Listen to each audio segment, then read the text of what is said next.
Денес, 13 август 2018 година, се навршуваат 67 години од гросоморното и свирепо убиство на 5 струмечки студенти: Стево Топчев, Мирко Пецев, Ѓорги Костуранов, Борис Белев, Ѓорги Јарамов, кои ги вградија своите животи за самостојна, независна и обединета македонска држава.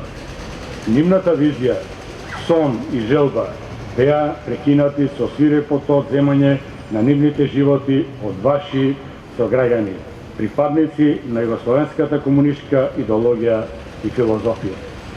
По завршување на Втората светска војна, овие нивни напредни идеи и политички ставови за самостојна и суверена држава Македонија ги обврза како студенти да се вклучат во првите редови за изразување на незадоволството од таквата идеологија на комунизмот. Но се разбира со спротивен став по ова прашање. На удар биле сите оние македонци кои јавно го манифестираа своето незадоволство и барале целосна решавање на македонското прашање на Балканот, а не се откажуваа од идејата за суверена, независна Македонија како демократска држава. Тајните служби, ОЗНА, УДБА и КОС, не само во Струмица, туку во цела Македонија, почнаа со апсење во повеќе градови и села.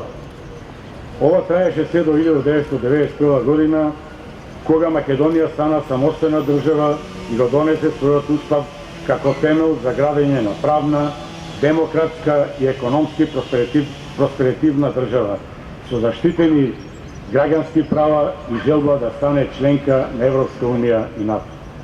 Како што и била желбата на 5 струмички студенти и на политичките затвореници, опоненти на комунистичкиот режим, Македонија да биде самостојна и демократска држава, цитирам, под закрила на Англо-Америка и капиталистичко уредување, а не за комунизам и комунистичко уредување. Но и денес во самостојна Македонија наискрено би сакале да го дочекаме прогресот на Македонија со својата правна поставеност, економија, култура, сплотеност и се она што обележи на секоја европска држава. Нека име вечна слава на нивната искрена љубов кон македонскиот народ и нивната целосна посветеност за самостојна и суверена Македонија.